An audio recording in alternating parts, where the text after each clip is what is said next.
Shalom, shalom, shalom, mon peuple de Dieu. Soyez richement bénis dans le puissant et glorieux nom de notre Seigneur Jésus-Christ. Je vous bénis en ces moments, peu importe votre position, dans le nom puissant de notre Seigneur Jésus-Christ. Alors, voilà, nous sommes encore ensemble à nouveau. La vidéo précédente avait pour thème les 3 personnes que tu t'as destinées. Alors, j'ai reçu beaucoup de réactions après cette vidéo, des réactions positives, c'est tout. Alors, mes amis, mes connaissances, que ce soit de près ou de loin, ont apprécié le message. Pour ceux qui veulent l'avancement du royaume des cieux, ils n'ont pas caché les émotions et m'ont fait savoir qu'ils ont aimé la vidéo. Alors, j'ai des amis qui me suivent d'ici en Côte d'Ivoire, précisément à Abidjan. Il y en a qui me suivent de l'intérieur du pays. Il y en a aussi qui me suivent hors du pays, le Burkina, le Mali, le Togo, au Congo. J'ai des camarades, des connaissances là-bas qui me suivent, des fils et filles spirituels qui sont loin d'ici. Il y en a aussi qui me suivent depuis l'Occident. Voilà. Donc, je bénis le Seigneur pour eux tous les vies. Si vous m'écoutez en ce moment, je vous salue tous. Vous tous qui me suivez depuis de loin, vraiment que la grâce de Dieu vous localise. Soyez richement bénis dans le nom puissant de Jésus. Alors aujourd'hui, nous aurons pour thème, alors, qui est ton Père? Le thème d'aujourd'hui, qui est ton Père? Bien-aimé de Dieu, si je demande qui est ton Père, je sais que tu me comprendras tout à l'heure. Oui, je vais soutenir aussi mon thème avec un passage biblique ou quelques versets. Vous pouvez lire avec moi ces passages parce que je ne vais pas m'arrêter pour les lire. Vous pouvez les vérifier dans les passages de Jean 1, du verset 1 au verset 5, Jean 1 au verset 12, Jean 1, verset 14 et Jean 1, le verset 18. Voilà où je vais aussi m'arrêter avec les versets bibliques. Alors, bien-aimé de Dieu, je voudrais choquer quelqu'un ce matin. Il y a beaucoup de personnes qui n'ont pas compris encore, oui, qui est leur Père. Voilà pourquoi je pose la question, qui est ton Père? Il y en a qui croient que c'est en allant donner de l'argent pour construire des mosquées, pour construire des églises qui les amènent à devenir enfants de Dieu. Il y en a aussi qui croient que c'est en allant donner de l'argent aux mendiants, aux pauvres, à la rue, c'est ça qui les amène à devenir enfants de Dieu. Il y en a aussi qui croient que c'est en allant dans les hôpitaux, c'est en allant dans les orphelinats, en allant faire des dons, c'est ça qui les amène à devenir enfants de Dieu. Bien-aimés, il n'est écrit nulle part que l'homme sera sauvé par ses œuvres.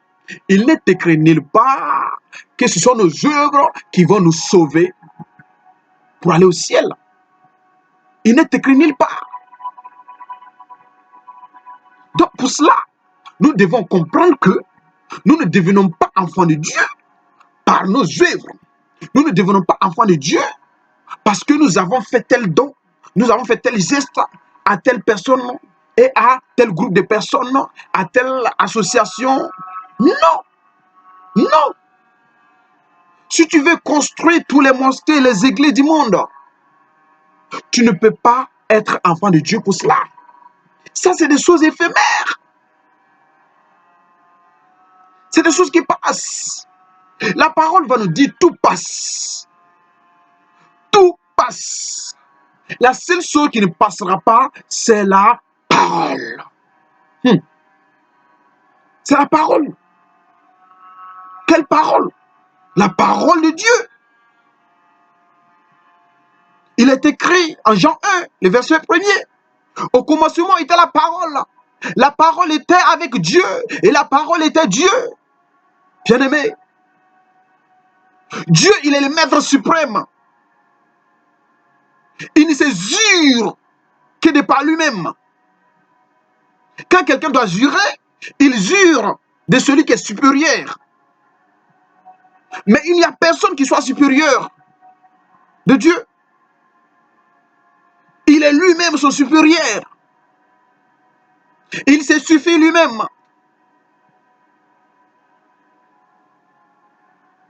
Dieu s'est jugé de lui-même, de par lui-même, pour dire que, au commencement, quand lui créait toutes choses, il n'y avait que lui-même qui est la parole.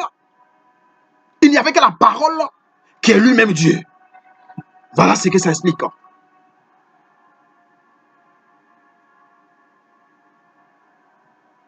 Et la parole va continuer pour nous dire que rien de tout ce qui a été créé n'a été créé sans Dieu, ni sans cette parole. Parce que Dieu, c'est la parole c'est Dieu. Je vous ai dit que Dieu s'est jugé par lui-même, qu'il est la parole, et que la parole, c'est lui. Donc, rien de tout ce qui a été créé n'a été créé sans cette parole.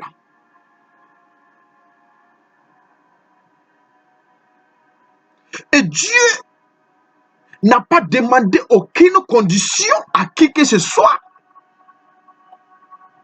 pour créer la terre, pour créer les cieux, pour créer la mer, pour créer les plantes, les animaux, pour créer tout ce qui renferme. Même toi, l'homme, Dieu te dit, il t'a créé à son image. Mais Dieu ne t'a pas demandé avant de te créer. Il n'a pas demandé ton avis. Non. Il n'a pas demandé ton avis. Dieu, il est le créateur de tous. Dieu est le créateur de tous. Ça, c'est une chose. Mais le créateur n'est pas forcément le Père. Le créateur n'est pas forcément le Père. La création, il n'y a aucune relation forcément qui est déterminée ou qui est donnée, qui est liée au créateur à la création,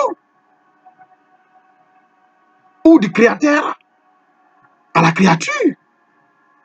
Non, il n'y a aucune condition. Nous sommes venus, nous ne savons même pas de comment nous sommes venus. Les choses ont apparu sans savoir comment ils ont apparu. Mais c'est Dieu par sa parole. Il a fait apparaître ça. N'est-ce pas les mêmes choses ou les mêmes individus que Dieu a créés qui se retournent pour combattre encore contre la parole de Dieu? Mais n'est-ce pas, ce ne sont pas des créatures de Dieu? Si, ils le sont. Ils combattent celui-là qui les a créés. Ils combattent sa parole. Ils combattent ses actions. Ils combattent tout ce qui vient de Dieu. Bien-aimé, être créature de Dieu ou une œuvre de la main de Dieu ne te fait pas fils et fille de Dieu. Tu es sa créature, tu es sa création, mais tu n'es pas forcément son fils ni sa fille. Dieu ne demande pas ton avis pour être ton créateur. Mais pour être le fils et fille de Dieu, là, il y a une condition qu'il a posée. Être fils et fille, ça demande une relation entre le père et le fils, ou entre le père et la fille. Voilà pourquoi même l'homme, avant de venir au monde, Dieu permet que nos deux parents s'unissent par une relation et nous naissions par cette relation. Oui. À l'exception des deux personnes que Dieu les a créées par le départ. Tous, nous sommes venus par une relation. Dieu aussi, après cela, nous permet de devenir son enfant par une relation. Il va dire dans sa parole. À tous ceux qui l'ont reçu, elle leur a donné le pouvoir de devenir enfants de Dieu. Il n'a pas dit à ceux qui ont posé des bonnes actions. Il n'a pas dit à ceux qui ont construit des mosquées, des églises. Il n'a pas dit à ceux qui ont acheté des voitures pour les donner aux prêtres, donner aux pasteurs, donner aux imams. Il n'a pas dit ceux qui ont construit des maisons pour eux. Il n'a pas dit ceux qui ont donné de l'argent dans les orphelinats. Il n'a pas dit ceux qui ont soutenu les veuves. Non, pas ça d'abord. Ça, c'est des choses éphémères, bien-aimés. Ce que Dieu lui te demande, il veut ta relation de père et fils avec lui. Et cette relation, comme nous avons vu par le début, Dieu a créé Adam seulement. Et par Adam, il va créer Ève. Et maintenant, nous allons venir par la suite. Et de la même sorte, Dieu va susciter une seule personne pour établir sa relation avec lui. Ça veut dire qui? Dieu va susciter son fils unique. La Bible dit que Dieu a un fils unique. Il n'a pas dit l'un des fils. Il n'a pas dit le dernier des fils. Il n'a pas dit le troisième des fils. Mais il a dit son fils unique.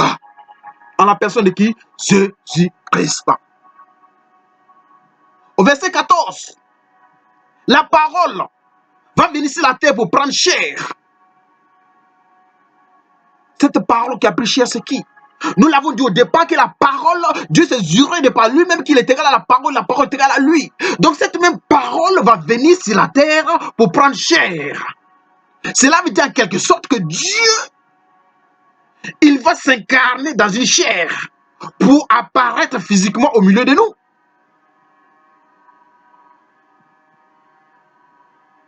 Et la seule condition que Dieu a posée pour être son fils est d'accepter cette parole. Cette parole qui a tout créé au départ. Cette parole qui a tout fait au départ. La Bible dit que rien n'a été fait sans cette parole. Et c'est cette même parole dont Dieu te demande de l'accepter afin que tu deviennes lui son enfant. Mais si cette parole n'est pas acceptée de par toi, tu ne peux jamais devenir enfant de Dieu. Ni par tes actions, ni par tes œuvres sociales, quel que soit ce que tu vas poser, tu ne peux jamais devenir enfant de Dieu. La Bible a été claire.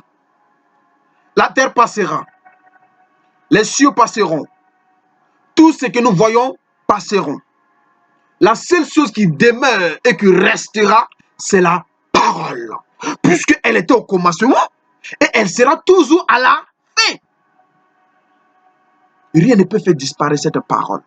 Donc toi, quand ta relation avec Dieu sera établie par l'acceptation de la parole, alors quand tout va passer, toi tu vas te retrouver dans la parole. Voilà pourquoi toi aussi tu vas devenir quoi? Indispensable. Si la parole est indispensable et toi aussi tu te trouves dans la parole, cette même parole qui t'a créé, parce que cette parole, quand tu vas l'accepter, cette parole va te transporter. Voilà pourquoi, bien-aimés de Dieu, nous devons accepter cette parole avant de devenir enfants de Dieu. Cette parole, nous ne la voyons pas. Mais Dieu, pour nous aider, voilà pourquoi la Bible dit Dieu a tant aimé le monde qu'il a donné son Fils unique, afin que quiconque croit en lui ne périsse point, mais qu'il ait la vie éternelle. Bien-aimé, Dieu sait que si c'est limite au niveau de la parole, qui est esprit qu'on ne voit pas, nous ne serons pas sauvés, puisque nous nous sommes incarnés dans une chair. Dieu va faire que son esprit va habiter dans une chair semblable à notre, pour venir au milieu de nous, parmi nous. C'est pourquoi il dit, il est venu parmi les siens et les siens ne l'ont point reçu. Oui, il est venu parmi Jésus-Christ, qui est la parole incarnée, est venu dans son peuple. Il y a des personnes qui l'ont rejeté, qui ont fermé les portes pour ne pas l'entendre parler. Il y a des gens qui ont essayé de l'arrêter, de la condamner, de le tuer. Ils ont joué toutes sortes de complots contre lui. Alléluia. Mais cela n'a pas empêché Jésus-Christ d'atteindre son objectif. Bien-aimé, cette parole qui s'est incarnée dans la chair pour venir, la Bible dit que tous ceux qui l'ont entendu, tous ceux qui l'ont écouté, ont su que jamais personne n'a parlé comme celui-là. Bien-aimé, il te faut cette parole qui est Jésus-Christ. Il te faut Jésus dans ta vie. C'est Jésus qui peut établir une relation entre toi et le Créateur, donc tu appelles ton Père. Sans la relation de Jésus-Christ entre le Créateur et la créature, il n'y a pas de Père et de Fils. C'est la relation de Jésus-Christ entre les créatures et le Créateur qui font le Père et le Fils. La parole dit, celui qui a le Fils a le Père. Mais celui qui n'a pas le Fils n'a pas le Père. C'est le Fils qui fait le Fils Père.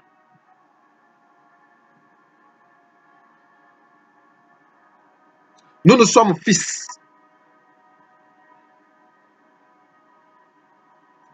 de Jésus-Christ. Jésus-Christ est le Fils de Dieu. Nous en Jésus, Jésus en au Père. Voilà pourquoi lui-même il va dire, quand il devait partir, il dit, Père, tout ce que tu m'as confié, je n'ai perdu aucun sauf le fils de la perdition. Et ils sont en moi, et moi en toi, nous devenons un. Bien-aimé, c'est la relation par Jésus-Christ qui nous amène à devenir enfants de Dieu. Sinon, nous ne le sommes pas. Dieu n'a qu'un fils unique, Jésus-Christ, qui est né sans le péché. Tout le reste est né dans le péché. Dieu est saint. Et tout ce qui vit dans le péché souille le nom de Dieu. Voilà pourquoi Dieu va se choisir une femme qui n'a point connu d'homme, qui va déposer en lui la parole qui va prendre chair. Cette parole, elle est sans tache. Elle n'est pas souillée. Elle a déposé dans un ventre qui n'est pas non plus souillé, qui est sans tache aussi, parce qu'elle n'a point connu d'homme. Elle est encore vierge.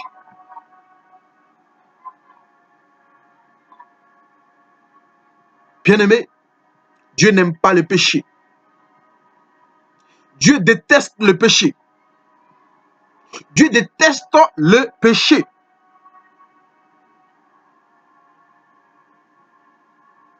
Voilà pourquoi je voudrais que quelqu'un comprenne que ce n'est pas tes nombreuses actions posées dans la ville, tes nombreux dons,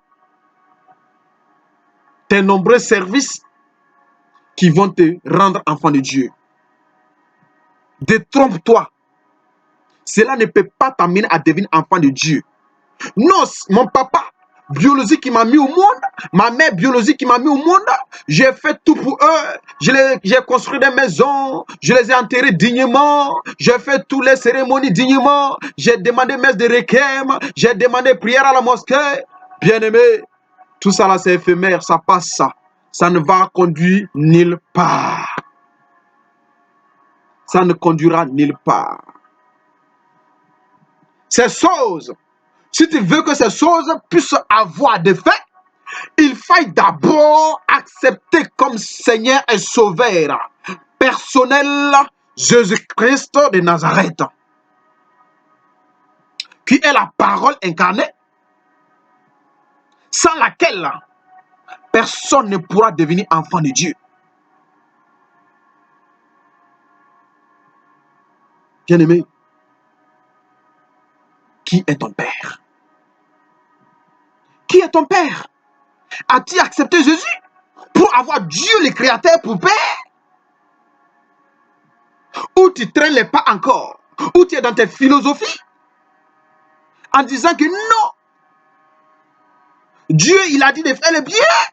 Donc quand tu fais le bien, cela veut dire que tu es fils de Dieu. Non, affaire de Dieu, c'est dans le cœur. Donc quand je fais le bien, cela veut dire que je suis enfant de Dieu.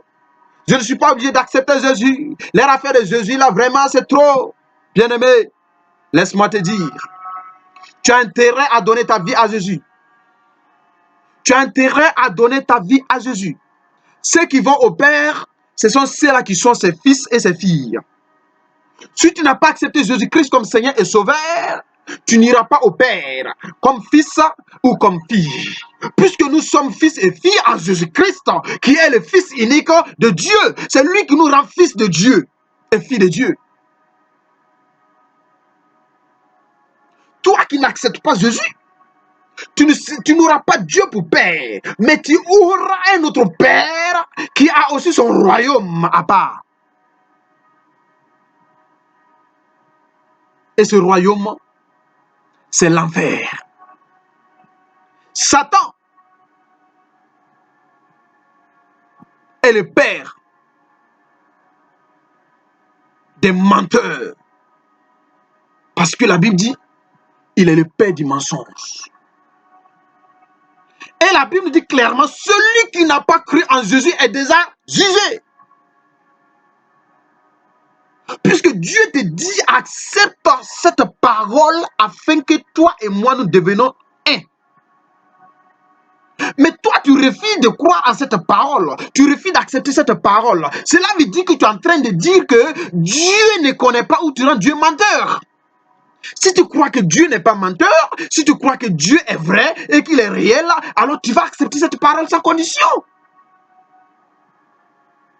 Alors donc, du moment que tu refuses cette parole, tu es déjà jugé. Être jugé, ça veut dire quoi? Tu as déjà choisi ton camp. Oui. Puis celui qui n'est pas avec Dieu est contre Dieu. C'est clair. Oui. Donc si tu n'es pas avec lui, c'est que tu as choisi ton camp. Puisqu'il y en a deux camps. Tu n'as pas besoin de dire que non, tu n'as pas choisi Satan. Mais tu l'as choisi en refusant Dieu. Lui, tu l'as choisi.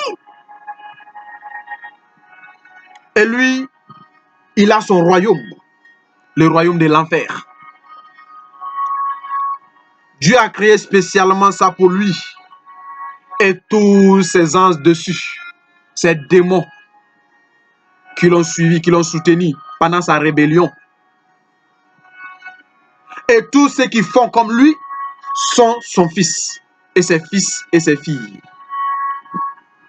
Tous ceux qui ont emboîté les pas de Satan dans la rébellion sont appelés filles et fils de Dieu. La rébellion, c'est quoi? La rébellion, c'est de voir la vérité et de refuser, de ne pas l'accepter. Tu t'es rébellé.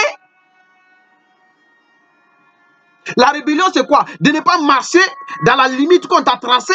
La rébellion, c'est quoi? C'est de ne pas marcher dans le chemin que Dieu te montre. La rébellion, c'est quoi? C'est de ne pas accepter la vérité que Dieu te donne. Un rebelle est égal à un rebelle. Il n'y a pas demi-rebelle. Quand tu refuses d'accepter Jésus-Christ comme Seigneur et Sauveur, il n'y a pas autre moyen pour toi d'être sauvé. Ne te fatigue même pas. Le seul moyen d'être sauvé, c'est d'avoir Jésus-Christ comme Seigneur et Sauveur personnel de sa vie.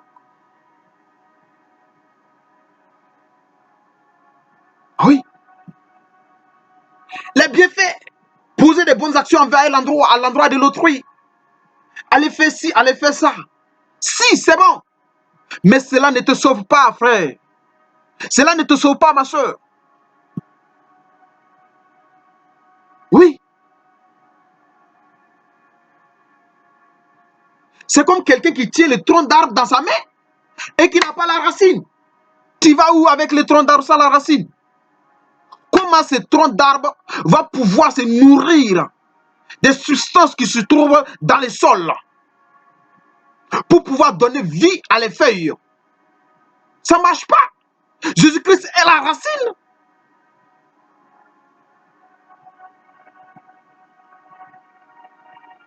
Oui. Jésus-Christ est la racine et Dieu est la terre et le sol. Jésus-Christ va nous lier, nous relier avec Dieu. et afin que nous puissions se nourrir des substances qui viennent de Dieu. Oui. Si toi tu refuses la parole de Dieu, ton sort est connu. Bien que tu sois vivant, mais tu es mort. Puisque la parole dit, il a envoyé son Fils unique, afin que quiconque croit en lui ne périsse point, mais qu'il ait la vie éternelle. Bien-aimé, toi qui refuses de croire en Jésus-Christ, toi qui refuses de l'accepter comme Seigneur et Sauveur personnel de ta vie, sache que tu es désabusé, sache que tu n'auras pas aussi la vie éternelle. Mais ce qui sera pour toi, c'est la mort éternelle. Alléluia. Nous sommes sur la terre. La terre, c'est un lieu de pèlerinage. La terre, c'est un endroit où nous sommes venus juste pour nous évaluer avant de rejoindre notre Créateur aussi, qui est notre Père. Il est le Créateur pour d'autres, mais il n'est pas le Père. Mais tous ceux qui ont reçu Jésus-Christ, qui est sa parole incarnée, il est non seulement le Créateur, et il est aussi le Père. Bien-aimé, un fils ressemble à son père. Un fils ressemble à son père. Si tu es le fils de Dieu, nous devons voir cette lumière en toi. Pourtant, la parole nous dit, Jésus-Christ est la lumière. Il est la lumière. S'il est la lumière, et il vient à toi, et tu refuses de recevoir, c'est qu'il n'y a pas la lumière en toi. Donc toi, en ce moment, tu es ténèbres. Donc, comme je dis, le fils doit ressembler à son père. Alors, celui-là qui a la lumière, va là où il y a la lumière, qui est Dieu. Celui-là qui refuse la lumière et il a ses ténèbres, va là où il y a les ténèbres, qui est Satan. C'est tout. C'est tout. Bien-aimé, je crois que tu m'as compris. Le thème était « Qui est ton père ?» Qui est ton père? Satan ou Dieu? Si c'est Dieu, viens accepter Jésus-Christ comme ton Seigneur et ton Sauveur. Dieu, quand il a créé les Adam d'Éden, il a mis Adam et Ève là. Adam qui était le premier. Oui, Adam a échoué. Adam a échoué. Dieu va susciter encore un autre Adam à la personne de Jésus-Christ pour venir redresser tout ce qui est perdu. Retrouver tout ce qui est perdu. Redresser tout ce qui est tortueux. Alors, rassembler tout ce qui est dispersé. Bien-aimé, c'est pour te dire qu'il n'est pas encore tard pour toi. Si tu entends ces messages encore, cela veut dire que tu vis encore. Mais personne ne pourra être racheté après sa mort. Si tu entends ces messages, cela veut dire que tu vis encore. Tu as la possibilité de donner ta vie à nouveau à Jésus-Christ. Si toi aussi tu marchais avec Jésus, tu avais donné ta vie, tu t'es refroidi, tu t'es rétrogradé, je prie que tu reviennes encore à lui. Bien-aimé, il n'y a pas de meilleur ailleurs. C'est en Jésus-Christ que tout est là. Bien-aimé, Jésus est venu pour rassembler ce qui est dispersé, pour retrouver ce qui est perdu, pour donner vie à ce qui est mort. Oui, toi qui étais mort spirituellement, ta vie de prière est morte, ta méditation est morte, ta relation avec Dieu est rompue. Jésus te tend encore la main. Oui, bien-aimé, il te tend la main, saisis la main. Et quand tu vas saisir cette main de Jésus-Christ, il va renouer encore ta relation avec son Père. Ta vie de méditation va reprendre, ta vie de prière va reprendre, ta relation va reprendre, et les choses vont commencer à monter à nouveau au nom de Jésus. Nous ne pouvons rien de nous-mêmes. Oui, Nous avons des inquiétudes pas possibles. Nous créons pas ci, pas là. Comment je vais faire ma vie? Comment je vais faire ma maison? Comment je vais faire mes enfants, mon mariage, mon voyage, mon travail? Laisse tomber tout ça. Jésus-Christ dit, vous ne pourrez rien sans moi. Alléluia. Vous ne pourrez rien sans moi. Bien-aimé, tu ne pourras rien faire sans Jésus-Christ. Viens à lui. Il est le chemin, la vérité et la vie. Viens à lui. Il a les bras ouverts, il t'attend. Viens à lui. Il a dit, laissez venir à moi les enfants. Pourquoi Jésus dit ça? Tous ceux qui ont les comportements, les caractères d'un enfant. Un enfant, tu le gifles tout à l'heure. Quelques instants encore, il court, il vient jouer à côté de toi encore. Ils vont se bagarrer tout à l'heure. Quelques instants, ils vont encore commencer à s'amuser ensemble. Un enfant n'est pas rancunier. Un enfant ne se soucie pas du lendemain. Un enfant ne s'occupe pas de comment je vais manger demain, comment je vais travailler, comment je vais voyager, ainsi de suite. Un enfant fait confiance à son père. Il fait confiance à sa mère. Toi aussi, comme un enfant, tu viens à Jésus-Christ maintenant. Tu reviens à nouveau maintenant à Jésus-Christ. Tu lui donnes ta vie, tu lui donnes ta confiance, tu lui donnes tout ton être entier et tu verras que Jésus-Christ va changer, transformer ta vie à nouveau au nom de Jésus. Oui, il va changer ta vie. Il va transformer ta vie. C'est pour toi qu'il est venu sur la terre. Il a dit, je ne suis pas venu pour les bien portants, mais je suis venu pour les malades. Tu es malade, tu as besoin d'un médecin. Tu es malade, tu as besoin d'aller à l'hôpital. Mais Jésus-Christ est ton médecin par excellence. Il est là pour toi, bien-aimé. Reviens à lui. Donne-lui ta vie. Et tu seras sauvé, bien-aimé. Oui, tu seras sauvé.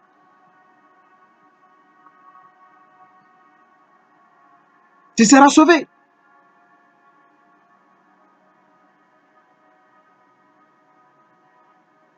Pour terminer, je vais prendre le passage de Colossiens 1, le verset 12. Je lis dans ma version.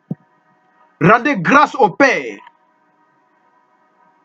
qui vous a rendu capable d'avoir part à l'héritage des saints dans la lumière. Je continue avec le verset 13, qui nous a délivrés de la puissance des ténèbres et nous a transportés dans le royaume du Fils de son amour.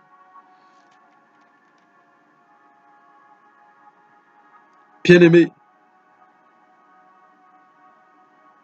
la Bible nous dit de rendre grâce à Dieu, le fait de nous rendre capables de prendre part à son héritage. Quiconque parle d'héritage parle d'un droit établi entre père et fils. Et ce droit vient d'où? Ce droit vient dans une relation. Et cette relation émane d'une alliance. Donc, l'alliance qui a été établie entre Dieu et nous est basée sur qui? Jésus-Christ.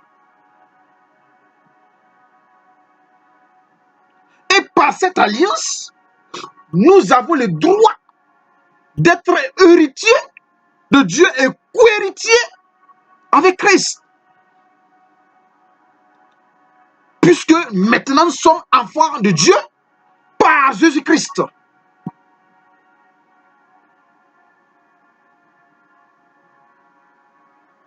En plus de cela, la Bible dit encore, dans même Colossiens, et le verset 12, il nous transporte, qui nous transporte? Dieu nous transporte dans l'amour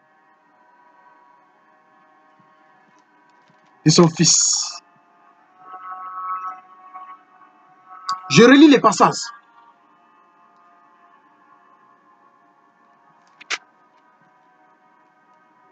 Au verset 13, qui nous a délivrés de la puissance des ténèbres et nous a transportés dans le royaume du Fils de son amour. Alléluia. Oh, Shabakatalabakine. Dieu a envie de te dire que oh, Satan est son créature. Jésus-Christ est son créature. À ce moment, c'est Jésus-Christ qui est sorti de Dieu lui-même. Satan aussi, qui est une créature de Dieu. Dieu a donné le royaume de l'enfer destiné à Satan. Le royaume du paradis est destiné à qui? Jésus-Christ. Et il te dit, lui, Dieu, il a la possibilité de te transporter dans le royaume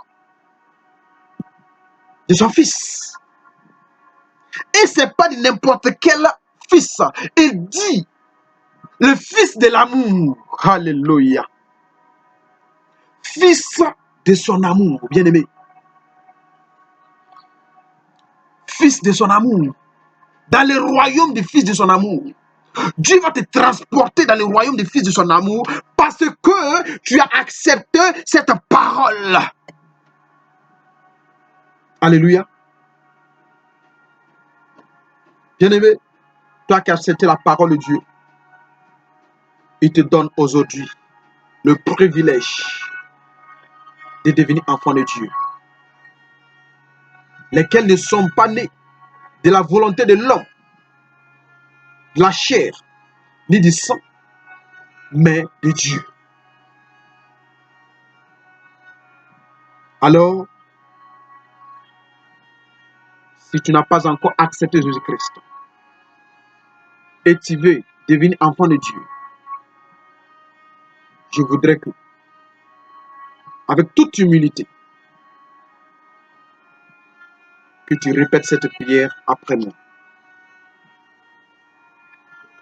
Seigneur Jésus, je te dis merci. J'ai entendu ta parole par la bouche de ton serviteur. J'ai compris que j'ai besoin de toi dans ma vie. Voilà pourquoi je t'ouvre mon cœur. Entre dans mon cœur. Fais de moi ce que tu veux. Transforme ma vie. Seigneur Jésus, à partir d'aujourd'hui, mon âme est à toi. Mon esprit est à toi. Tout mon être est à toi. Ma vie est entre tes mains. Maintenant, je te demande d'effacer mon nom dans le livre de Satan, qui est le livre de la mort, et d'inscrire mon nom dans le livre de la vie, qui est le livre de Dieu. Seigneur, merci. Merci qu'à partir d'aujourd'hui, tu prends le contrôle parfait de toute ma vie. Je suis à toi. Je t'appartiens à partir de maintenant. Au nom puissant de Jésus, j'ai prié. Amen. Amen. Sois béni encore. Que Dieu nous bénisse. Alors, si tu as fait cette prière, crois que Jésus-Christ t'a accepté et qu'il prend le contrôle de ta vie et qu'à partir d'aujourd'hui, ton nom est écrit dans les livres de la vie, dans les livres de vie au ciel. Alléluia. Sois béni encore. Sois rempli de la grâce de Dieu au nom puissant de Jésus. À la prochaine, au nom de Jésus. Amen. Amen. Amen.